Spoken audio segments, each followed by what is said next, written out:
সম্মানিত উপস্থিতি, আপনারা জানেন গত 3 দিন আগে বাংলাদেশ জাতীয়তাবাদী ছাত্র দল ঝিনাইদহ জেলা শাখার কমিটি হয়েছে দীর্ঘ 8 বছর পর।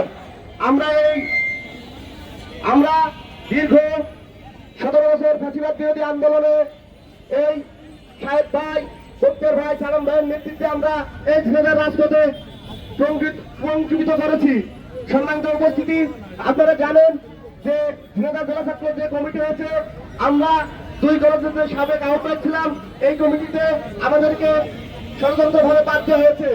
আমরা লক্ষ্য করলাম আমরা 2 গণতন্ত্রের আহ্বায়ক সাবেক থাকার পরেও এই কমিটিতে আমাদের নাম আসেনি। অতি দুঃখ কষ্ট নিয়ে 17 বছর ফাঁসিবাদ বিরোধী আন্দোলনে আমরা লড়াই করেছি, আমরা সংগ্রাম করেছি। এই ঝিনাইদহ রাজপথের ইট পাথরও জানে আমরা এই ছাত্রদলের জন্য কি করেছি।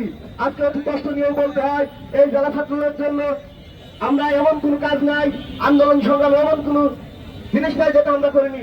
কিন্তু এই কমিটিতে আমাদের নাম না আসায় আমরা হতাশা। সেই সাথে আমি আমার বক্তব্য এখানে শেষ করছি। মাত্র 30% টাকায় জমির মালিক হয়ে নতুন বাংলাদেশের গড়ে তোলার স্বপ্ন দেখা বাংলা বসতি।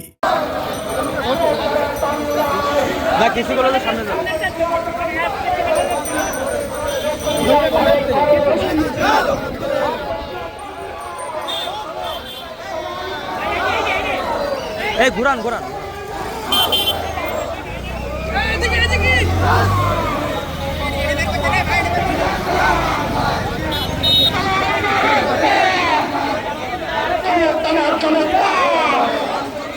আপোষ না সংগ্রাম, ও দালালি না রাজপথ। কিরা